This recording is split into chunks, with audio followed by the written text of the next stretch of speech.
একটি বিশেষ সংবাদ, সারা দেশে প্রবল আকারে বিষাক্ত সাপের উপস্থিতি দেখা দিয়েছে। এই সাপের নাম হচ্ছে রাসেল ভাইপার। এই সাপের ভয়ে সারা দেশের মানুষ ঠিকমতো খেতে পারছে না, ঘুমাতে পারছে না। ছড়িয়ে পড়েছে এক আতঙ্ক। কি সেই আতঙ্ক? হ্যাঁ ভাই, Russell viper, Russell viper, Russell viper. শেষ খবর পাওয়া পর্যন্ত রাসেল ভাইপার এখন বরিশাল জেলা অবস্থান করছে। আসুন আমাদের সহকর্মী মামুনের কাছ থেকে আমরা বিস্তারিত জেনে নেই। মামুন, আপনি কি আমাকে শুনতে পাচ্ছেন? জি জনাব, আপনারা হয়তো আমাকে অনেকেই চেনেন। সেনারির কথা, আমি বাংলাদেশের 64-60তে গ্রাম বাংলা ভাইজান ভ্রমণ করে থাকি। বিশেষ করে টেকনাফ থেকে তেতুলিয়া, রূপসা থেকে পাথুরিয়া, সুন্দরবন, বান্দরবন, আন্দরকিল্লা, কুমিল্লা, নোয়াখালী, মহাখালী, ফুটাখালী অনেক জায়গায় ভ্রমণ করে থাকি। আমি একটি রোগের ওষুধ বিক্রি করে থাকি। রোগের নাম খাওজানি। খাইলে সাদের খাওজানি, খাওজানি পাই সুলকানি, রাজাই সুলকায়, রানীও সুলকায়, সুলকায় সাকরানি, টিপলে বাড়ায় লালফানি। আরো আছে আমবাদ, জামবাদ, দশবাদ, কসবাদ, গিরাবাদ, গরমবাদ, জয়ন্তে ব্যথা, পয়েন্টে ব্যথা, গিরায় ব্যথা, লাকা জীবন কামছে। আমার মলমের নাম হচ্ছে লাকি মলম। দুঃখিত, গোলযোগের কারণে আমাদের সহকর্মীর কাছে না গিয়ে এক মলম বিক্রেতার কাছে চলে গিয়েছে। আমরা আবার আমাদের সহকর্মীর সাথে যোগাযোগের চেষ্টা করছি। মামুন, আপনি কি আমাকে শুনতে পাচ্ছেন? হ্যাঁ মকলেস, আমি আপনাকে শুনতে পারছি। রাসেল ভাইপার বরিশালে ব্যাপক আকার ধারণ করেছে। গ্রামের মানুষ পায়খানা যেতেও ভয় পাইতেছে। আসুন আমরা এক মুরব্বীর বক্তব্য শুনি। কি বলবো বাবা, এই রাসেল ভাইপার এই গ্রামের অনেক মানুষ মারছে। আমরা ব্যাপারটা আমাকে গ্রাম প্রতিনিধিরা বলছি। সে বলে কি আঙ্গুল চষবে। আরে বেয়াদব, আঙ্গুল তো সাকারে কয়। আরে হারামজাদা, এরকম বকদা আমি আমার জন্মে দেখি নাই। ওরে যা উচিত, ওর প্যান্ট খুইল্লা দেওয়া উচিত। বাজি কোথাকার। আচ্ছা মুরব্বী, আপনি উত্তেজিত হবেন না। আপনাকে ধন্যবাদ। এইমাত্র আমরা জানতে পারলাম রাসেল ভাইপার এখন পদ্মা সেতুতে অবস্থান করছে। কিছুক্ষণ পরে সে পদ্মা সেতু পার হয়ে ঢাকার উদ্দেশ্যে রওনা দেবে। এবার সবাই সাবধানে থাকুন, নিরাপদে থাকুন। কত বড় সাহস, আমার নামে মিথ্যা কথা কয়। আমি একটা রাসেল ভাইপার, আমি বলে ঢাকার উদ্দেশ্যে রওনা দিছি। এই মগা, তোকে ঢাকা যাওয়ার কামটা কি আমার? আমি যদি মানুষই কামড়াইতে চাই তাহলে তো এখানেই মানুষের অভাব নাই। এই বেটা, আমি পদ্মা সেতু দিয়ে কেন পার হব? পদ্মা সেতুর টোলের যে খরচ, সেটা দিয়ে আমি 2 বস্তা চাউল কিনতে পারি। আমি সড়ক পথে কেন যাবো? বাসের চাপা খায় মরে যেতে হবে না? আমি তো একটা ভাইরাল সাপ, আমি যাব নৌপথে। মানুষকে সতর্ক না করে আতঙ্ক বাড়াচ্ছে। দাঁড়া, তোরে দেখাইতেছি মজা।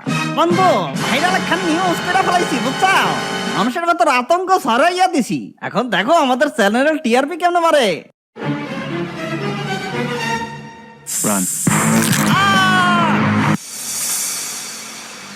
আমরা কোথায় যাইতেছি? ঈদের 3 দিনের মাথায় আমার জন্মদিনের জন্য মন খারাপ লাগতেছে। আরে মন খারাপ কইরো না, আমরা তোমার নানু বাড়ি যাইতেছি। বাট আমাদের বাসায় তো রিক্সা দিয়েই যাওয়া যায়, গাড়ি লাগে নাকি? আরে এটা তোমার অন্য নানু, তোমার জনসিনার মাংস দিতে যাইতেছি। ও হ্যাঁ, ওই যে জঙ্গলের ভিতরে কি থাকে? হ্যাঁ, ওইটা গ্রামের বাড়ি, জঙ্গল না। তোমার মামাও আছে ওইখানে, তুমি তার সাথে ঘুরতে পারবা। কথা হইলে কথা তা না, তুমি গাড়িতে উঠাইছো কেন আমারে? সমস্যা নাই, আমাদের যাইতে বেশিক্ষণ লাগবে না। আর দেখো, এই গাড়িতে এসিও আছে। See, it's not a big deal.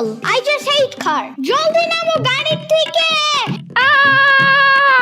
Yamin, আর মাত্র 10 মিনিট। ইয়ামিন, আর মাত্র 10 মিনিট। ও মা, তোর আইসাস, কষ্ট হয় নাই তো গো? আমার নানা ভাই, কেমন আছো তুমি? দাঁড়াও, খাবার দেয়ালই তুমগো, সেই কত দূর থেকে আইসো। ভারতের মায়া ত্যাগ করে দাদাদের ছেড়ে আমাদের বন্ধুদের বাংলাদেশে বসবাস শুরু করেছি। আমার যে কি ভালো লাগছে। আহা হুজুর, আমরা এই দেশে আইসা তো ভাইরাল হয়ে গেলাম। আমগো কাছে তো পরিমণি, কাঁচা বাদাম, হিরো আলম ফের। ফেসবুক, ইউটিউব খুললেই খালি আমগো নিয়ে নিউজ। কি আমগো দিয়ে এত ভিউ পাইতেছে, আর আমরা এখনো বই আছি? আমগো তো একটা ইউটিউব চ্যানেল খোলা দরকার। ডেইলি নাগিন ডান্সের ভিডিও দিমু। বাইদা রাস্তা, সেনাপতি কই? হুজুর, আপনি দেরি করে ফেলাইছেন। সেনাপতি মশাই গোপ্রো ক্যামেরা দিয়া অলরেডি কাপল ব্লগ শুরু করছে। এই কি হয়েছে তোর? এমন হাসপাস করছিস কেন? হুজুর বললেন না, আমার রাসেল ভাইপার, বোনপার, কাকাপার, নানিপার সব চোখের সামনে শেষ হইয়া গেল। আমারও মাইরা ফেলাইতো। কোনো মতে জান্ডা লইয়া পালাইয়া এখানে আইছি। কার এত বড় সাহস যে আমগো মানে রাসেল ভাইবাররা মারে? ওরে আমি শুলে চড়ামো? হুজুর, আমগো শুলে তো ওই আটকাইবো না, ও তো যেন তেন জীবজন্তু না, আজ তো মানুষ। আরে বেটা, কয়টা মানুষ থেকে ভয় পাইলি? ওই তোরা যা, ওকে সানডে মানডে ক্লোজ করে দে। হুজুর, ওরা তো একজন দুইজন না, সারা বাংলাদেশের মানুষ আমগো উপর খেপা গেছে। আমরা এখন এই দেশে মোস্ট ওয়ান্টেড ক্রিমিনাল। গ্রামে গঞ্জে সবখানে আমগো পোস্টার লাগানো, ধরতে পারলেই 50,000 টাকা পুরস্কার। এই, এটা কি করছ তুই? হুজুর, এই মাত্র খবর পাইলাম সেনাপতি মশাই কাপল ব্লগ বানানোর সময় বউসুদ্ধা খুন হইছে। আরে জ্বালা, এখানকার মানুষ আমগো উপর এত খেপছে কে? আরো কত সাপ এই দেশে অনেক আগে থেকে মানুষ মারতেছে, ওগো উপর তো এত খেপে নাই। আর আমরা মাত্র 300 জনের একটা দল এই দেশে ঘুরতে আইলাম, আর এর আগেই তো ওরা আমাকে মাইরা সাফা কিরকিরা করে দিতেছে। আমরা চলতে থাকলে তো আমগো বংশ নির্বংশ হয়ে যাইবো। হুজুর, ফেসবুক ইউটিউবে ভাইরাল হওয়ার পর থেকে আমগো মারার হার অনেক বাইরে গেছে। আমগো নামে পুরস্কার ঘোষণা করছে, তাই মানুষের সামনে পড়লেই আমগো খেল খতম। কি ব্যাপার, তোমরা কেটা এই এলাকায় নতুন আইছো নাকি? আসো, আমরা পরিচিত হই। আমি ধরা সাপ। মাইনসা আমার তেমন কিছু কয় না, কারণ আমি কিউট সাপ। কোনো বিপদ আপদ ছাড়াই ঘোরাফেরা করি। যাওগা, সামনের দিকে আউগা, সামনে যাই একটা ব্যাং ধরিগা।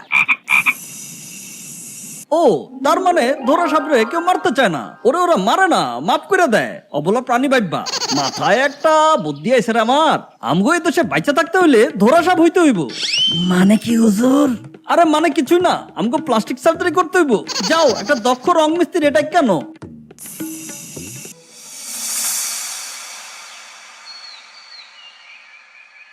ওই মিয়া, কি সাপে কামড়াইছে? আপনার সাপ দেখছেন? না, আমি সাপ দেখি নাই। হ্যাঁ, আমার সামনে আইসা পড়ছে, এরপর ফিট হইয়া গেছে। এরপর আমি লইয়া আইছি আপনাকে কাছে। এটা কঠিন কোন সাপের কাম। এই সাপের বিষ উঠাইতে অনেক সমস্যা, আমার নিজেরও সমস্যা হয়ে যাইবে না। কালকে তো এক সাপের বিষ তুলতে যাইয়া মামু প্রায় মরেই যেতে লইছিল। হ্যাঁ, কেমনে? মামু তো ওই সাপের বিষের জায়গাটা কামড়া কামড়া উঠাইছে, কিন্তু রাইতে মামু ডায়রিয়া হয়েছিল ওই বিষের কারণে। আরে না, মামু যেই পায়ের থেকে কামড়ায় কামড়ায় বিষটা উঠাইছিলে, ওই লোকের পায়ে ছিল গোবর। খেতে গেছিল কাম করতে, মামু ওই জায়গা বাদ দিয়া কামড়ায় কামড়ায় গোবর উঠাইছে। ওই, তোরে লাত্তি দিমু করলাম, এত বর্ণনা দিতে বলি নাই তোকে। এখন কি করমু? মামু এক কাম করেন, যেই সাপের কামড় হেরে দেশে হেরে বলান। বলান দিলেই আইবে। সাপ তো তোমার দুলাভাই, ওইটা ঘাওড়া সাপ, বলাইলে সহজে আইবে না। মামু, আমার মনে হয় আপনি বুঝায় শুনে কইলে পৃথিবীর সবচেয়ে ঘাওড়া সাপটাও আইসা পড়বে আনে। ঠিক আছে, আমি চেষ্টা করে দেখতেছি।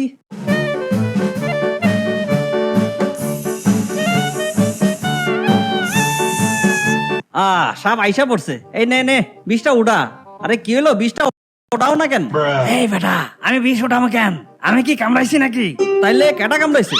দেখো না, এটা 14টা দাঁতের কামড়। আরে এটা তো কুত্তা কামড়াইছে। ওই মিয়া, এটা আপনি কি কইলেন তখন? এটা বলে সাপে কামড়াইছে? আমি তো আগে কইছি আমি সাপ দেখি নাই। হ্যাঁ, ফির হয়ে পইটা গেছে আমার সামনে। আচ্ছা, বুঝলাম, ওইটা কুত্তা কামড়াইছে। তা তুমি এখানে আইছো কে? আমি এখানে আইছি কে? বিন বাজাইছো কেন তোমরা? তুমি কেটা তাইলে? আমি রাসেল ভাইপার। আমি এখানে আইছি আমার দোষ এড়াইতে।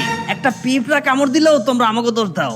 আমরা তো এখন ভাইরাল সাপ, অন্য কোনো সাপ কামড়াইলেও দোষ আমগো ঘাড়ে পড়ে।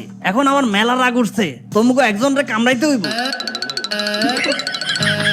আরে মামা, এত দামি বাইক তুমি কবে কিনলা? আরে মামা, শর্টকাট মারছি, তুমি ছোট মানুষ, বুঝবা না। না মামা, আমাকে বলো তাড়াতাড়ি। সাম্বা ওর কম্পিউটার আমাকে ধরতে যায় না। আমি বগুড়ার দই হালায় আবার জিগায় ওই গানটা বারবার শুনতে পারি না। আমিও একটা কম্পিউটার কিনতে চাই। মামা, রাসেল ভাইপার সাপ ধরাই দিতে পারলে 50,000 টাকা পুরস্কার। ওয়াও মামা, তুমি রাসেল ভাইপার ধরলা? এত সাহস তোমার? আরে মামা, বুদ্ধি থাকলে সাহস লাগে না, বুঝছো? এই দেখো, 2টা রঙের ডিব্বা। আমি জঙ্গলে যাই আর একটা ধরা সাপ ধরে লয়ে আহি, আর ওইটারে রং কইরা রাসেল ভাইপার বানায় দেই, বুঝলা? ব্যাস, পরে ওই রাসেল ভাইপার জমা দিয়া কচকচা নোট লয়ে আহি। ওয়াও মামা, তোমার বুদ্ধি আছে। মামা, যেমনেই হোক আমার একটা কম্পিউটার কিনতে হবে। চলো না, একটা ধরা সাপ ধরে আনি মামা। আরে মামা, নো টেনশন, আমরা তো কিউট সাপ ধরা সাপ ধরমু। চলো যাই।